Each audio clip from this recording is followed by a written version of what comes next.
Nando, thank you so much for joining us. Thank you. Looking forward to. I've actually been looking forward to this conversation because we were at the Google event at the hotel, and that was such a wonderful event. So it's good to finally have a sit down, between me and you. Nando, we at the last day. Later on this evening, we have the closing ceremony. Walk me through, how was this year's Indaba for you? It's been amazing. Yes. Okay, first of all, being back in Africa. Yes.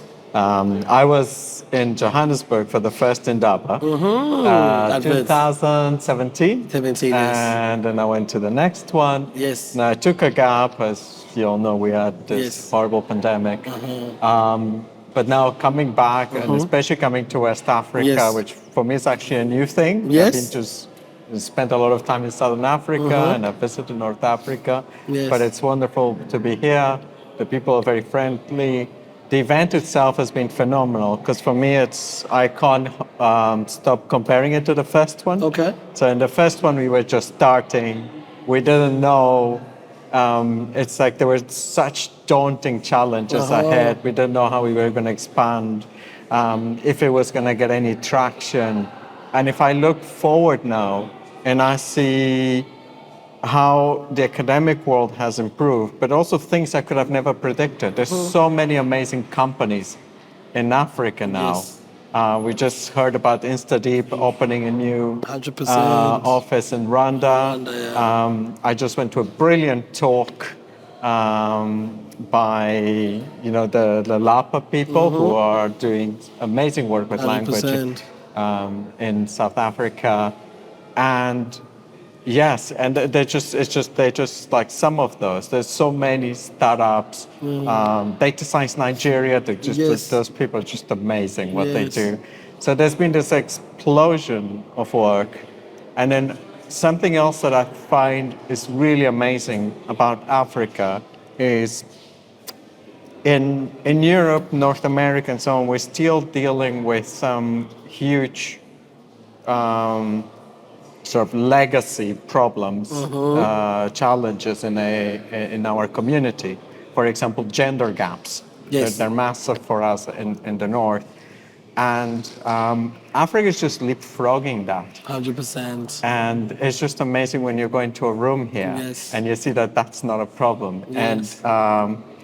And perhaps it is. I don't know the exact statistics, but that sort of first impression just makes me feel like, in many ways, Africa's ahead and has the potential to be ahead. It has some challenges, but it could go ahead. And and this has grown so much. There's so many people. It's really beyond any expectations I ever had. I mean, credence to what you're saying, right? Just on the growth aspect. I think yesterday, Time Magazine published their top 100 AI, influencers in the world, right? And about 5 of them come from deep learning and Indaba.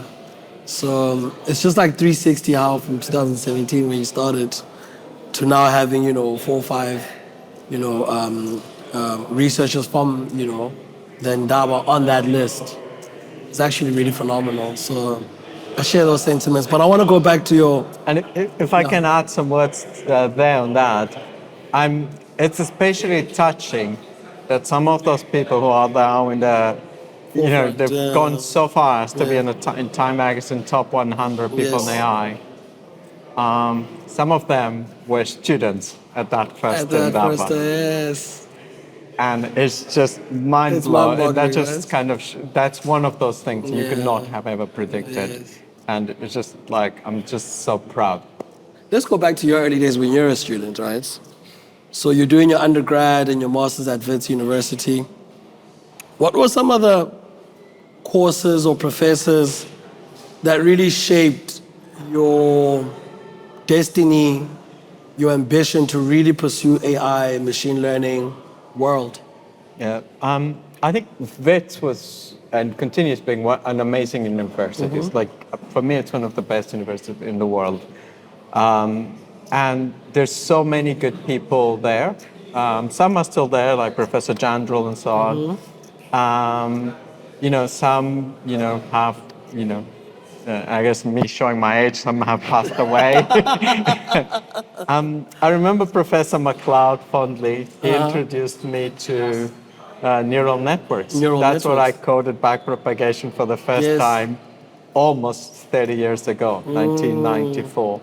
And then I also learned a lot from Professor Ridley, who was Okay. my math professor, Yes. Professor Driver, Yes.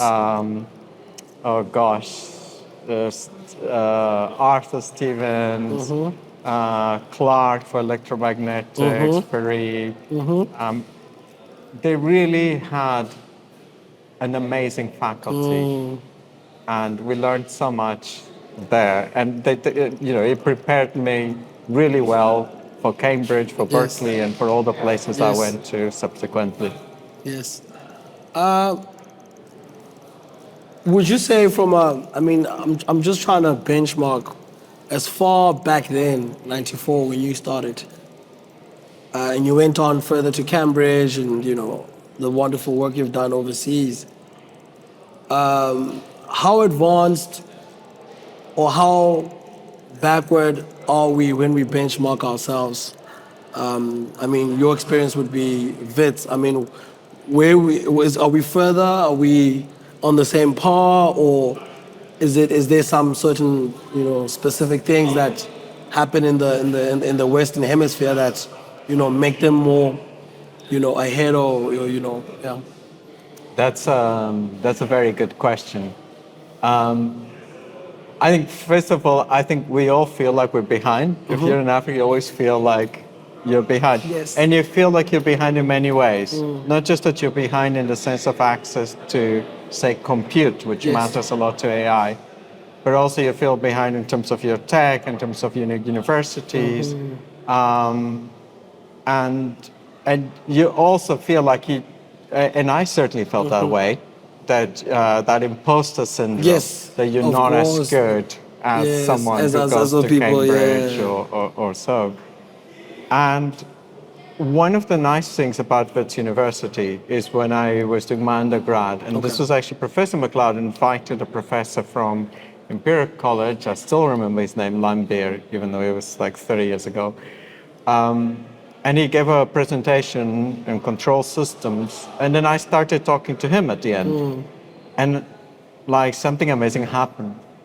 I saw that I could have a conversation with a professor from Imperial. And the fact that I was even surprised, it kind of tells you about the sort of The inferiority complex yes. that I felt like I couldn't have a Yes, chat with this yes. guy. And then that just made me believe, Yes. and then with support of, friends and family and so on, I eventually sort of applied to Cambridge. And that was the first big jump. It's not even getting accepted. It's just believing that you can apply and you can go there. And that's actually the reason why I always come to the Indaba. Sometimes, Okay. I give some presentations and so on, but it's just people realize that, you may be a Google research director and so on, or an Oxford professor as I was, but you're not different in terms of what you do or intellectual capacity or anything like that. I think everyone has a chance. But of course, in other ways, the gap is there in terms of access to resources, to compute. We have unique geopolitical situation in Africa with many challenges, including energy, South Africa, climate, food, being able to just provide food for everyone, farming and so on. And these are sort of problems we don't encounter in as much as say in the United States or England or France. So there are differences, but hopefully through education, through more efforts like this, through Yes. the people that are coming out of these efforts, we'll be able to address those challenges and we'll move forward. Nando, you do a lot of work with Google DeepMind. Can you share some insights into the current research priorities at Google DeepMind that you're involved in right now? Briefly, so I mean, I had a presentation on generative AI I think that's really important. This is like generating language or generating images or generating, as I mentioned, even the 3D structure of proteins and so on. So these are all, I think, very important problems. Language models have the potential to have vast impact on things like education. You know, a lot of people have access to a phone, and if you can now reach people, engage in dialogue, it could even help with just informing people, Yes. and eventually sort of just so that, because that's the first step. Just like I had to believe to go to Cambridge, a lot of people just need to believe to figure out that there's a better way of farming, or just need to believe that there's a way of growing a family. That's Especially for the maybe- traditional people in those sectors, because you'll have a farmer that's been doing this for 30 years like you, that's been farming, you know, the past 30 years, however they've been farming. And then now you come and tell them about this new AI stuff. They're like, but I've been doing this for 30 years. Yeah, because we all get trapped Yeah. in our ways, Yes. and we just sort of continue doing what we did Yes, forever. yes. And so you may say do subsistence farming, and I just met this amazing guy, Fred, I forgot his surname, who works actually in trying to improve farming practices in Ghana, and actually is now throughout Africa. And step one is education. But for that to work well, you also have to, you have to speak in the local languages Yes. of those farmers. So we need AI tools that really work well on those sort of rare languages and so on. We may want, you know, AI tools that work directly with the spoken languages as opposed to try to transcribe them first into writing. So there's a lot of unique challenges. Actually, I'm leaving this conference having learned a lot, Yes. and I'm kind of looking forward to actually doing some research in some of these problems. So I think we, you know, at Google, we certainly gain from understanding the problems, because that gives us our new challenges and focus. Yeah, those are some of the things that I'm interested in doing at DeepMind, and yeah, I'm glad to be part of this community and to try to think of how could our research actually help. Walk me through a day at the office, because I'm trying to paint, you know, a picture of what it feels like to work at Google DeepMind. Like, what happens? What's the culture? As you know, coming from, you know, Zimbabwe, South Africa, and being in that space, how does it feel like? What's the culture? Yeah, so I think depending on what you do, maybe your day is different. Okay. I'm now a senior researcher, Yes, so I have I manage a lot of people and I'm involved in several projects. I like to keep my mornings free. Okay. So that's like one piece of advice I would give to any entrepreneur, and so always block some time where you can just Think. focus and do your thing. And during that time, I like reading papers. When I read papers, that's my time to sort of think and write.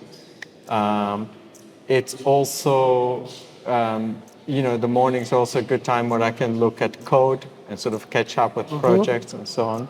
I try not to do emails because otherwise that's like a rabbit hole. You go down that rabbit hole, you're trapped. So I try to do that at the end of the day after meetings and so on. And I often try to do that at the home because it's like I can just grab a cup of coffee and get my paper then and read it.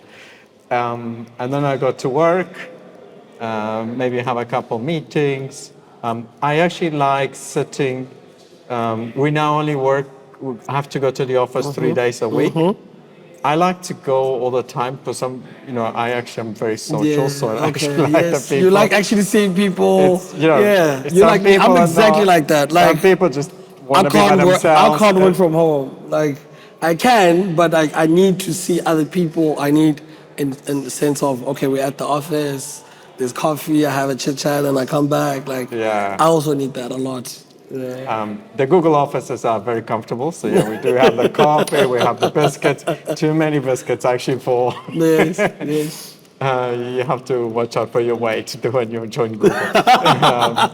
It's just too easy. They have the opposite of the food security problem. But seriously, then I like to have lunch with my team. Okay.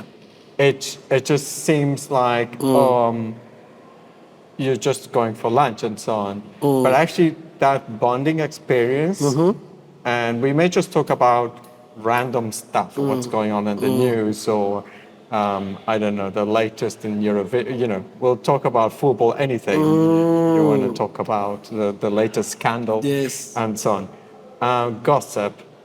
But I think that bonding is really important because people are more than just their work. Yes. And somehow that kind of puts us in a better space to then go and have our meetings, to do our brainstorming sessions in the afternoon, where we do sort of planning meetings, designs.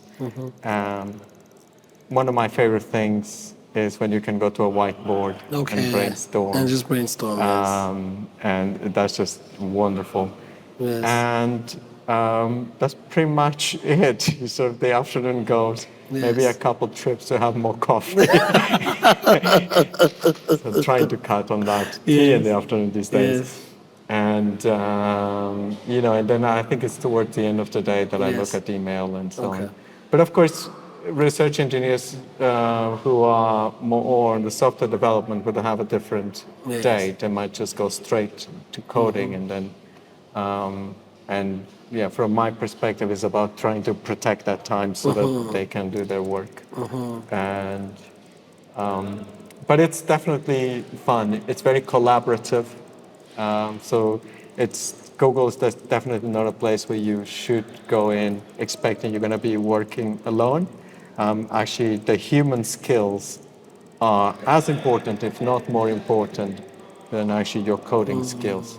It's you don't code alone. It's a community, and so it's good to learn to communicate well with others.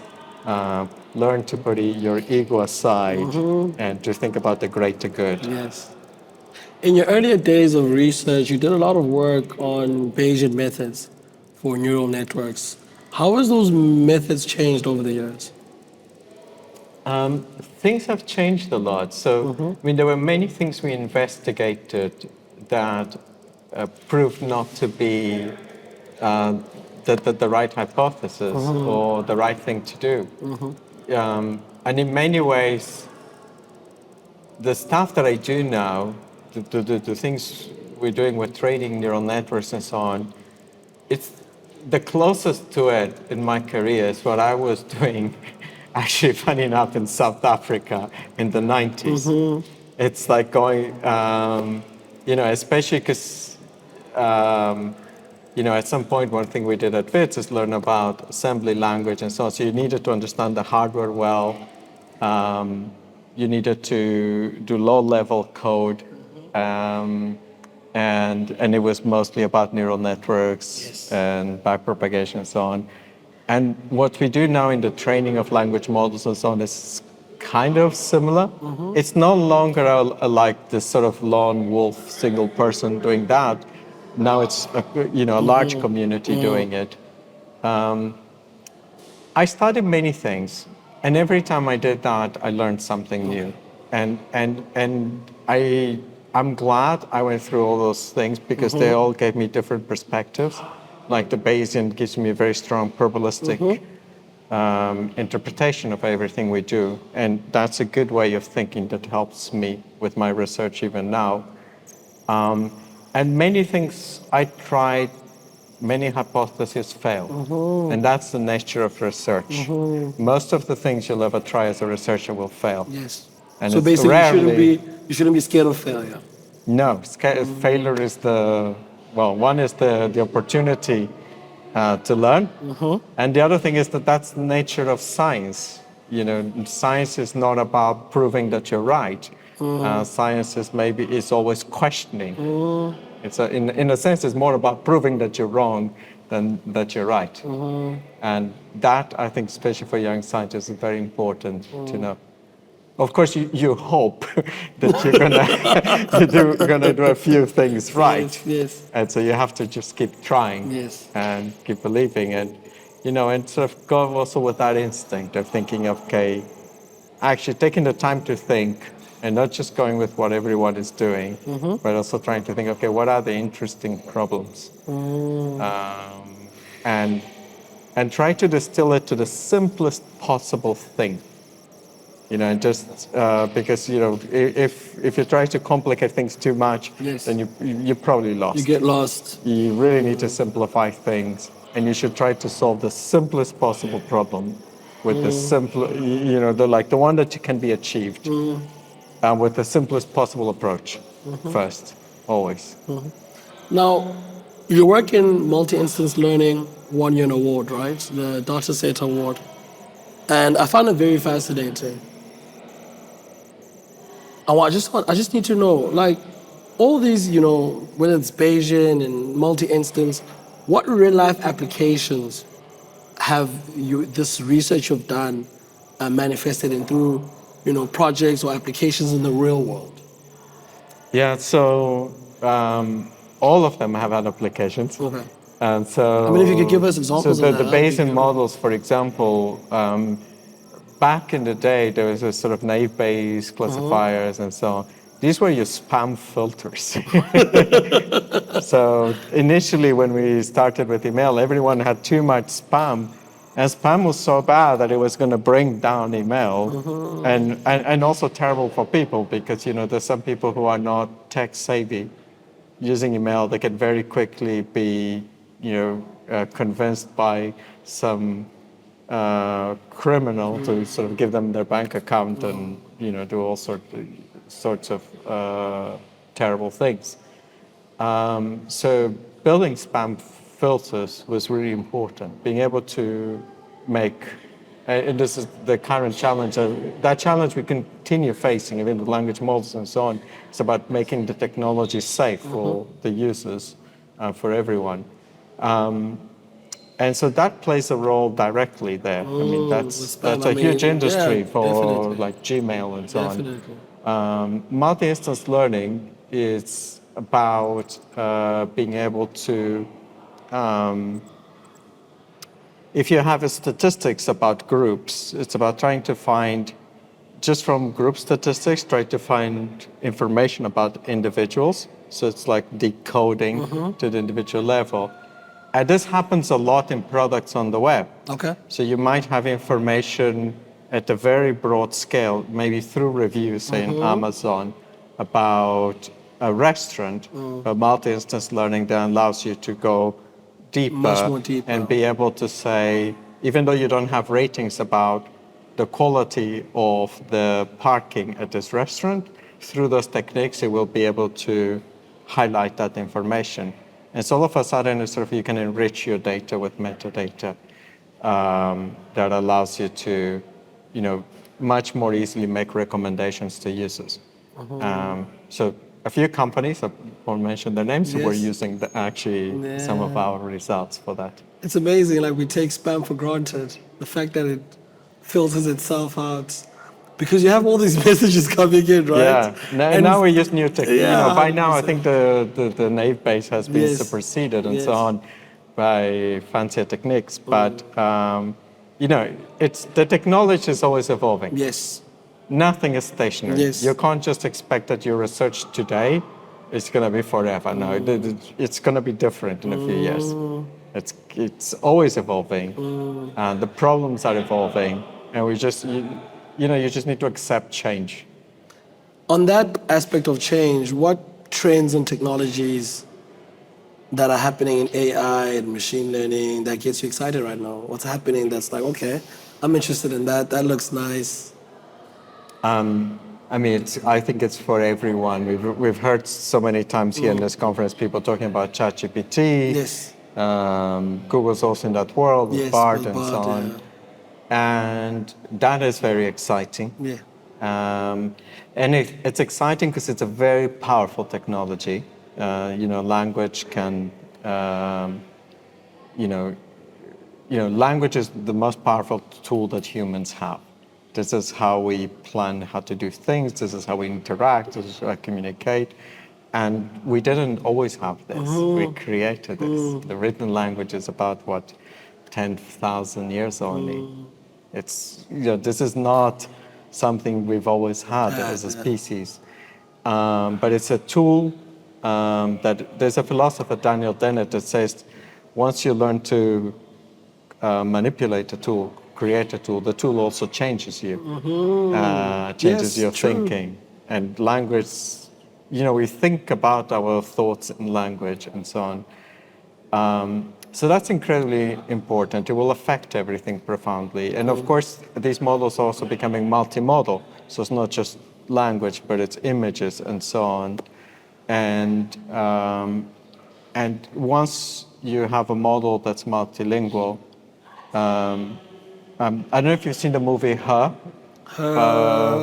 It's about this guy that has a cell phone that he puts here with a camera in San Francisco, and then there's an AI assistant that basically throughout the day, as you're throughout doing the day it interacts with him, tries to help him with it's like life coach as well, relationship advice.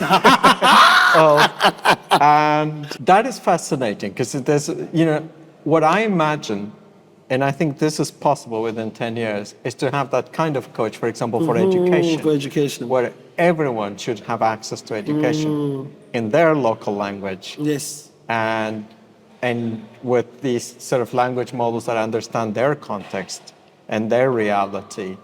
And I think that will profoundly change the world, because that will sort of bring us all together in sharing information and empower people. Because I think the biggest challenge that I find in some African countries or some South American countries when I go to Quito, like Bolivia and so on, is just even not just having access to the resources. Not you go to YouTube, and if you don't speak, if you speak an indigenous language and you go to YouTube, it's all in English. It doesn't cater for you. 100%. There's a brilliant resources like Khan Academy and so on, and they're trying to go multilingual, but they got such a long way to go. And then, of course, it's not just about that sort of translating the text, but it's also about you would like to see those people speaking in your language, using the gestures, the dialect, that we're and used the to. deeper, Exactly. the deeper gestures. Yeah. Yes. But I think if we get there, then people will be able to empathize with these assistants. And of course, the other thing that comes with it is sort of making such systems safe. Yes. Because you also don't want these systems, to influence people in just destructive ways or terrible ways. So we need to be. I think that one of the biggest challenges now is sort of AI safety. Yes. How to deploy AI responsibly. That's by far, I think, the biggest problem we're facing right now. How to make AI count for everyone, and how to make it really be useful for everyone. I mean, you're touching on literally my next question, and ethics is such a big consideration in AI now. How do you navigate ethical implications of your research? Yeah, so at DeepMind, I'm actually also in an ethics review board. That's part of my job. That's part of your job. And so, hey now. yes. So this is real. It's a real thing for you. Yes, you have to take this very seriously. And we don't just go, for example, now, early in my career, we just got a great idea, we'd go and write a paper. Now I think twice about what will the impact of this be? How will this affect people? If I, or I would think about, let's build this amazing app. Everyone's going to use this. It's going to be great. Now I take time to think about what could be potential unintended consequences of this. Because maybe there's a great benefit, but I haven't thought about. And so anything you do, you try to get a wider group of people to consult to really think about Implications might be. what the implications of it could be. It should, all technology should be much more carefully reviewed these days than what we used to do, like Is say there 20 like years metrics ago. or a guideline to establish those as you're going about investigating and ascertaining those implications? Is there a guideline or certain metrics that you look at that, okay, this, take that, you need to consider this? Is there some sort of that? There are some, and I guess there are some values that we adhere to, but I think we're also in a process of actually learning.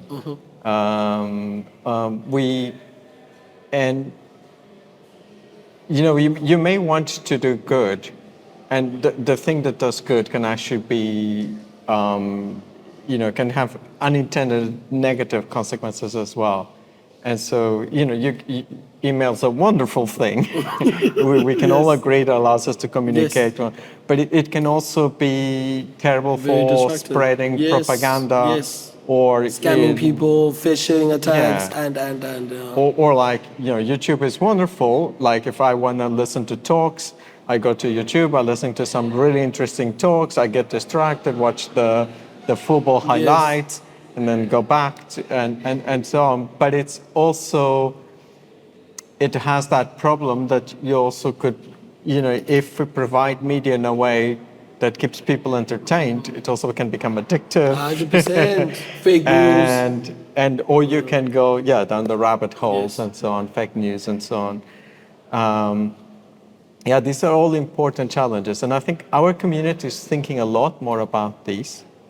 I think the community has also realized that these are not just AI problems; they really are multidisciplinary problems. The problems of governance, the problems of law, and even business. How do you create the right incentives for people to do the right thing? That's a big challenge.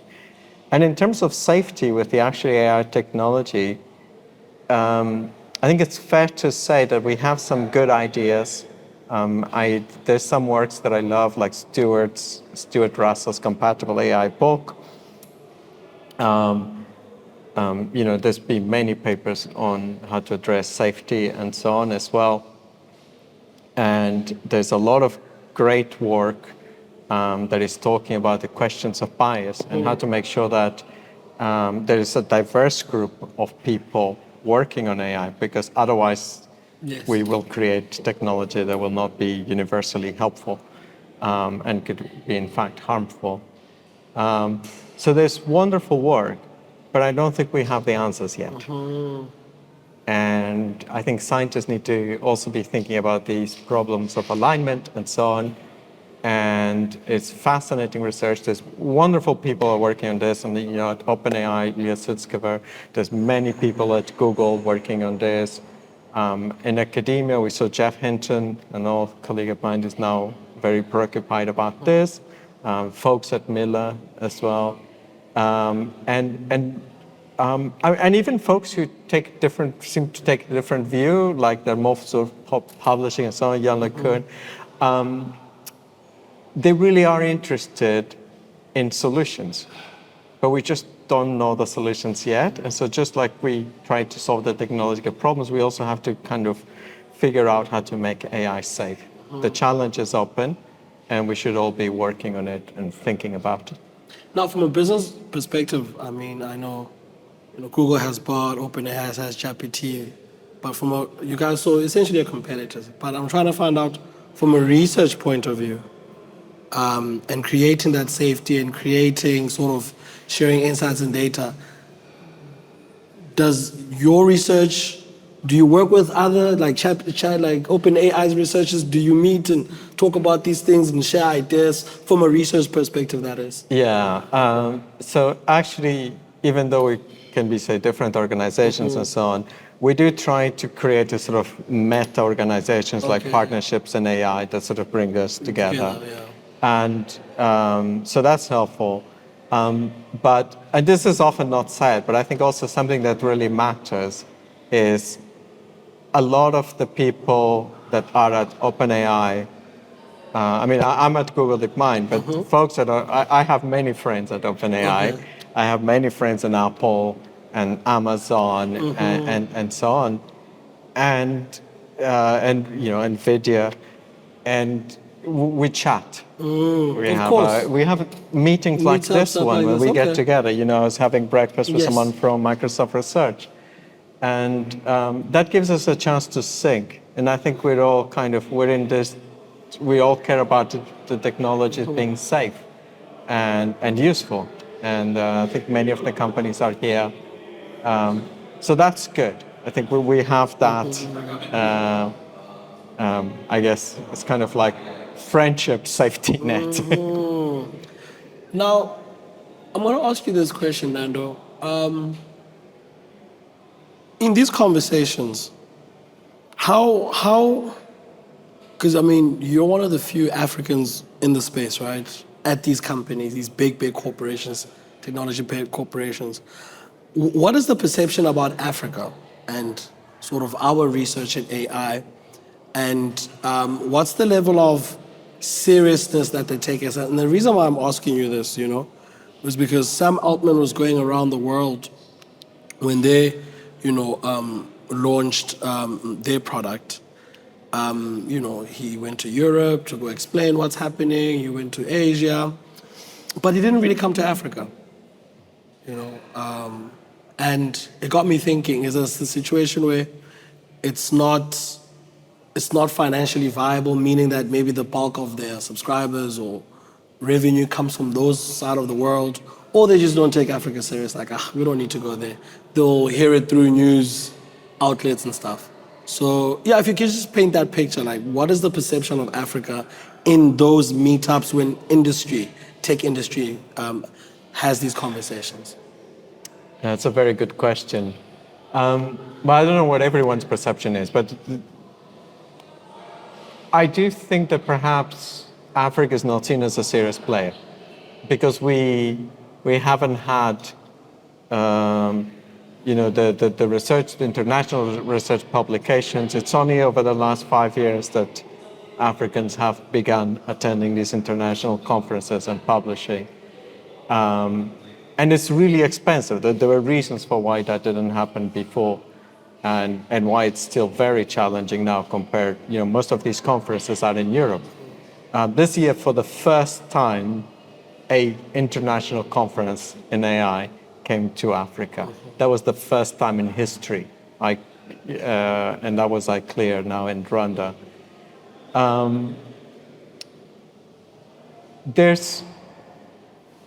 I think for all this, you also need champions. So I've been I was heavily involved in finding funding for the first and the second Indaba. And often what I relied on was contacting friends, and at Amazon, I remember, I would find who in what organization, and I would reach out to try to get some money from them. So I tried to help that way. And you really need a champion. So we have good champions at Google DeepMind. I mean, there's folks like Shakir and the whole gang, Aviskar, Ulrich, and Jeff Dean's always been a champion of these events from the Google side. We have champions now at Apple, like Sami Benjir. Yeah. And I think you need them. You need those people. For these companies to want to be part of this. Yeah. And hopefully we'll be growing that network. Hopefully we'll get those champions. I mean, we're already growing it. Yes, it is growing, and hopefully we'll get the folks, even more and more and more. Yes, African folks at OpenAI convincing yes. Sam next time to come to the Indaba. Yes. And so, yeah, I would say, I would love to see my old friends here. Elias Sutskever, come to the Indaba. Yes. It would be amazing to have him here. Yes. It would be amazing to also have folks from Amazon. Amazon plays a big role in Africa. Much of the cloud was designed here in Africa, in Stellenbosch. And so this is the beginning of some really big things that have happened in computer science. Um, and yeah, and hopefully people, it's also a question of awareness. Sometimes people just don't know. No. Like I had once a researcher from Amazon Cloud coming to give a talk. And then the researcher, through that trip, actually learned all about the origins of the cloud and the important role that South Stella Africa Moss played in the yeah. creation of the Amazon cloud. And then when people attended WITS, and there were some people doing talks on Gaussian processes, which is a machine learning technique that's very popular, and they realized that the technique is also known as kriging, and it's called as kriging because there was a professor who invented it to do gold exploration at WITS, and his name was Kriging. And now that technique is used worldwide, but no one knows that it comes from WITS. Even I don't know that. And so amazing. Many amazing people have come out of that place. We talk, like the folks who work on perceptrons came from WITS. Yeah, I mean, there's been so many. Africa has actually been quite influential from the beginning in machine learning and AI. Maybe there's not enough awareness about it. Nando for Google DeepMind, thank you so much for coming. I think, Nando, your experience, I can hear it as I'm speaking with you, and I think you've got a mountain of wisdom, and I think your presence here is highly appreciated. I think aspiring AI scholars, researchers, enthusiasts needs you to come here. And we're looking forward to having you next year. We'll definitely be back next year. I'm looking forward to it. I'll definitely keep having conversations with you prior and before next year's event. Thank you very much. Thank you so much.